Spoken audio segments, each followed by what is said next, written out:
And welcome back to Wake Up America. I'm Joe Pinion. Well, the second GOP presidential debate has come and gone once again with our former president and frontrunner Donald J. Trump on that stage. But amid legal battles and impeachment inquiries, what does a 2024 general election look like? Betsy McCoy and John Burnett, they're still with us. And joining us now is former Wisconsin governor and the president of Young America's Foundation, Scott Walker. Governor, you were there in 2016 on that same stage at the Ronald Reagan Library and Museum.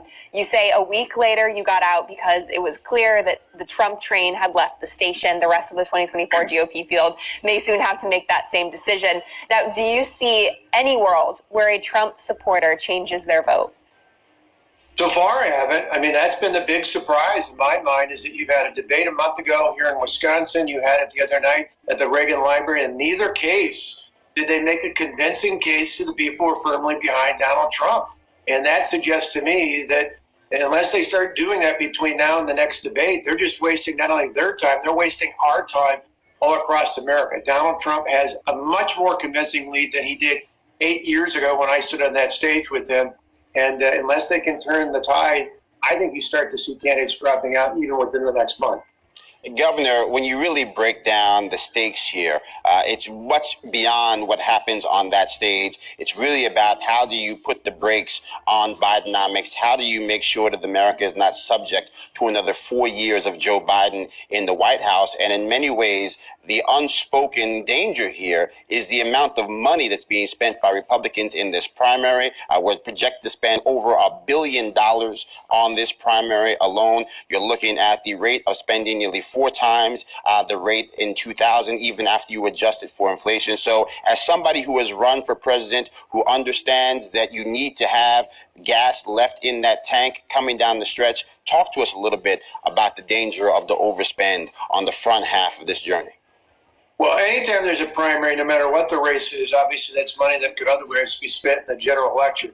The one benefit you get out of a presidential versus, say, a U.S. Senate or governor's race is that money, yes, indeed, is a factor, but ultimately it's perception. It's how do the voters feel, not nationwide, but in individual states like mine. I thought the other night the more interesting guy was the guy in Michigan, that being Donald Trump, than the gang in California. Yes. I saw on Wednesday night what I saw earlier in the year in Ohio was someone who connected with the forgotten. You know, people who were working in Michigan who felt like they hadn't gotten their piece of the success story. He spoke to them just like he spoke to people in Ohio who felt forgotten by Joe Biden after the train derailment. That's the guy who won in 2016. That's the guy that can win again in 2024, but he can't be the guy that we constantly see taking shots at fellow Republicans. It's got to be about fighting for everyday voters. That's how he won before, and that's how I think that win again. I'd like to ask you a question about just this. In 2016, Trump won Wisconsin, Michigan, Pennsylvania, all big auto states. And in 2020, he lost them. So you saw what happened this week.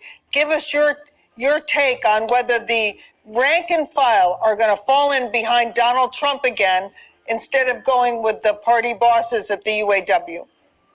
Well, I think increasingly workers understand, and not only with Donald Trump, they were with me and other Republicans, that we're standing up for the hardworking taxpayers, the hardworking people of America. The key is going to be, I think, and why I do believe, while any number of those candidates up on the stage the other night at the debate, I think could also defeat Joe Biden, why I think Donald Trump can, is if he stays focused on fighting for everyday Americans, for the people who feel forgotten, for the people who feel like both parties have sent folks to Washington and let them down. Those are the blue-collar, we used to call them Reagan Democrat. In fact, I'm in Harley gear because I'm going to be riding to Ronald Reagan's Boyd Home in just a few minutes down in Dixon, Illinois. Those are the people that voted for Reagan. Those are the people who voted for Trump in the past. The other key to this, though, is 4 years ago in 2020, a lot of independents and even some suburban Republicans voted for Joe Biden because they didn't like the chaos and they thought Joe Biden would be reasonable. He's not. Those voters, I think, at the same time end up either switching back to Trump or more likely don't vote at all, and that's a win for Donald Trump. Absolutely. Governor Scott Walker, Betsy and John, thank you always.